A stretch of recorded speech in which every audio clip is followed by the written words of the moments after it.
What's going on, everybody? Welcome back to the channel, and in today's video we're going to be talking about one of the most highly anticipated films of 2024, and that film is called Joker: Folie.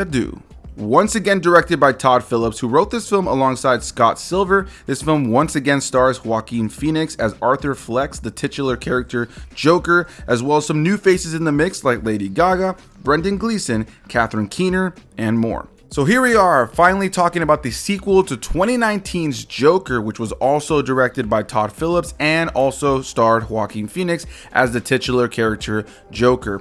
That film was very highly praised and criticized at the time for being a really standout film in the comic book genre, but in some ways being almost too real because it decided to go a different way with kind of showcasing this origin story for this villain. Instead of leaning into the comic booky kind of side of things, instead of leaning into the mental health and showcasing how somebody who deals with abuse or loneliness, depression, and other mental issues could eventually become somebody like the Joker. It was heavily criticized at the time for feeling too real and too dark, but also was heavily praised for how well done it was, and of course for the central performance given by Joaquin Phoenix, who did win an award for the film, and in general the film had won some other awards and was nominated for many other things. It was one of the most celebrated films of 2019, so here we are now in 2024 talking about the follow-up, which right out of the gate was introduced as a sequel that was going to be a musical, which I thought was a strange choice, and we're going to get into that in just a little bit. But I want to start this off by saying that this film is once again directed by Todd Phillips, and immediately he very much brings the feel and vibe that you enjoyed about that first film to this one. The overall aesthetic and tone of the film in a lot of ways is very reminiscent of what you saw in the first Joker, with the film having some incredible cinematography throughout it, some great sound design, some great costume design, the locations that are used, the overall effects throughout, the makeup, all of that is top tier when it comes down to filmmaking. And when it comes down to the performances, Joaquin Phoenix at the center once again gives a phenomenal performance, and the supporting cast around him does a great job to really elevate the material here. And of course, the biggest name that people are going to be talking about in this film outside of Joaquin Phoenix is Lady Gaga as a character of Harley Quinn. And so yeah, there's a lot to talk about when it comes down to this movie, but let's get into what this movie is all about, and then we'll get into my thoughts on the film. The movie opens up and we're once again introduced to Arthur Fleck, aka the Joker, played once again by Joaquin Phoenix. Again, he gives an incredible performance in this role. He's at the Arkham State Hospital, and this is where he ends up coming across Harley Quinn, played by Lady Gaga. The two of them end up building a romance throughout the course of time, and then a whole portion of this film then ends up becoming a court drama about, what's happened in the previous film. You have Arthur Fleck on trial for the events and the murders of the last Joker film, and so this film balances a few different things that are going on. You have the romance between him and Harley Quinn, you have the court drama element of this film, and then you have the fact that this film is also a musical on top of all of that. And that's the base gist without getting too deep into spoilers. And what I can start this off by saying is, just like I said a moment ago, I think the film on a filmmaking level is really solid here. There's a lot to praise when it comes down to all the technicalities that you need when it comes down to a film, especially when it comes down to the aesthetics and the sound of the film. The sound was great, the look, the feel, the lighting, the costume design. You can definitely see where the money of this film went to, and I do think all of the actors show up to play, with Joaquin Phoenix and Lady Gaga without a doubt being the standout performers here in this film. However, with all of that said, I do think this is unfortunately a very disappointing sequel. I love the first Joker film, and I know it's a film that's not going to work for everybody, but as a longtime fan of Joker, I like that it gave it a new reinvigorated energy. I like that Joaquin Phoenix's version felt distinct to all of the other versions, and I really enjoyed the exploration of mental health and how we get to somebody like the Joker through things like mental health, through things like abuse. Of course, it's an extreme version, but we are seeing more and more in the real world that there are people with these mental health issues in the background who do have abuse at home, who do have these other issues, who deal with loneliness and have depression and anxiety, and that eventually do become these people who become very violent. And I think that Joker had a lot to say when it comes down to that, while also being an origin story for this comic book villain. I thought that they tackled it so well in that first film. So here we are with this film that has these three main compartments about it, which is the romance element, the courthouse drama, and the musical element. And unfortunately, I just didn't really feel like it landed in any of those departments. While I think the film has great moments, great sequences, and even some, well done musical numbers throughout the course of it, it felt unbalanced in a lot of ways. And I think that it felt tonally inconsistent with what we saw in the first film. While there are sequences that very much feel like they would be part of a sequel to the original film, that very much feel in line with the tone, there are very much other scenes throughout the course of the film that feel distinctly different, and not necessarily in the way where it feels like a sequel comes in and gets its own identity, but it feels like it follows the first film properly.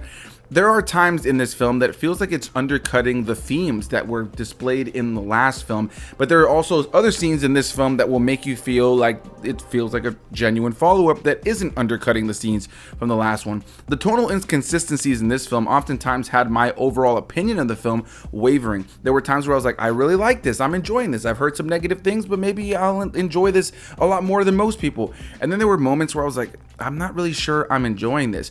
Let's talk about the courthouse drama part of the film. I thought that that's where the film really shined in a lot of areas. It was the thing that I think was the most interesting to play off of after the events of the last film.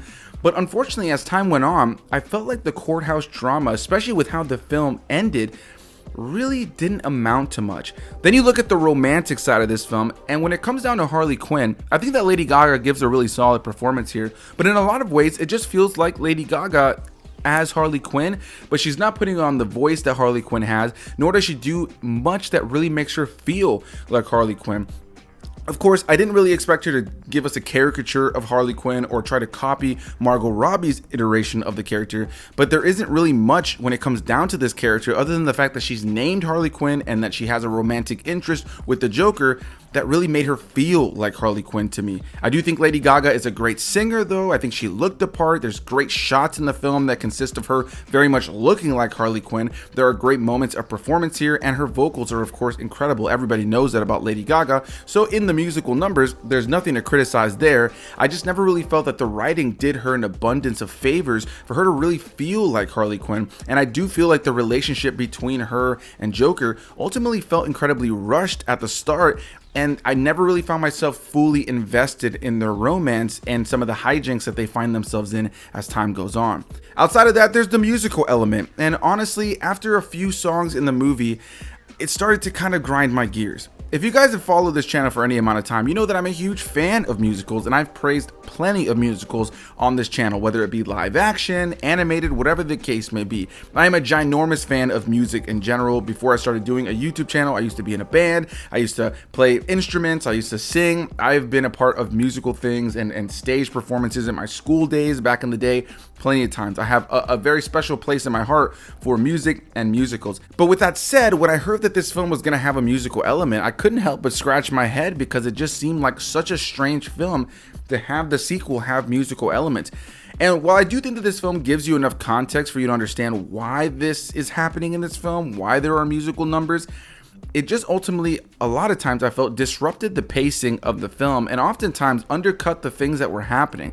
There were moments that felt really significant and really dark and serious, only for them to kind of be undercut by a kind of silly musical number that felt like an old show tune that in and of itself wasn't performed bad. It was usually shot well. It usually had some of the best lighting in the film, and the vocal performances were all impressive.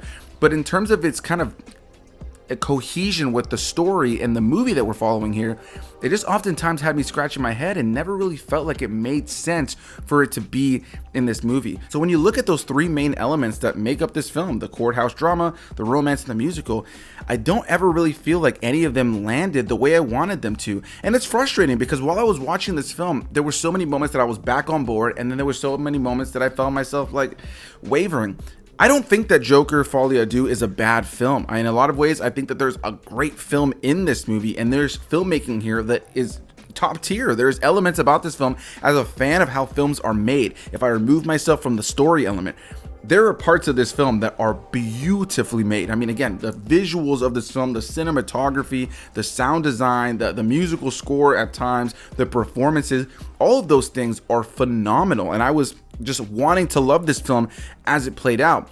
But it is one of those films that truly lost me as the runtime went out, because even when I found myself kind of forgiving moments I didn't like because there was other moments that I really liked, by the time we got to the end, it's the last 10 or 15 minutes that I felt just kind of unraveled the story and made the film kind of feel unnecessary. It didn't really feel like it warranted its existence. The ending kind of just came and had me shrug my shoulders, and that's the worst feeling to have. I love when I watch a film that doesn't really have me in love with it at first, but it buys me in by the time we get to the end.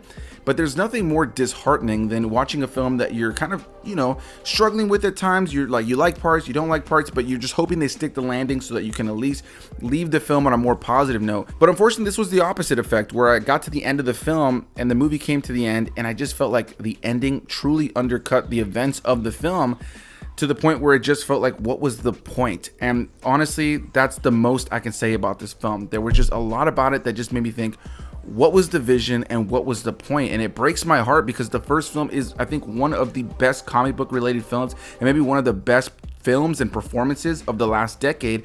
And I think that the sequel deserved to be maybe not just as good, but at least a solid follow-up. And there is a great movie in here, but it just doesn't really feel like the screenplay was strong enough to really support whatever the vision was here.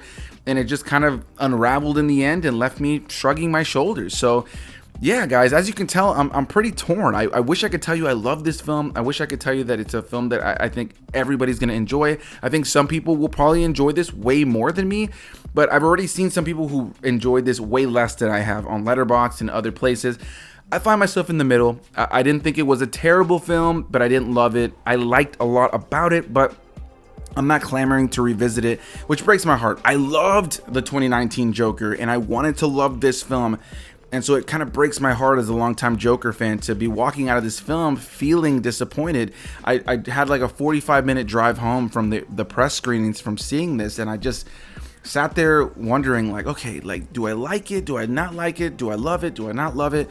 And ultimately where I kind of just landed by the time I got home and I wrote my notes and I sat here to start filming is that I was impressed by so much. There's a good movie in here, but it just didn't do it for me. It just didn't do it for me. And I unfortunately have to agree with a lot of the reviews that this just feels like a messy sequel that just doesn't fully know what it's trying to be. The musical element was just a scratching of the head kind of decision for me. And yeah, so I look forward to hearing all the various opinions. If you disagree with me, please leave some comments down below. Did you like it? Did you not like it? Whatever the case may be, leave any and all comments down below, and I'll see you beautiful people in the next one. Bye-bye.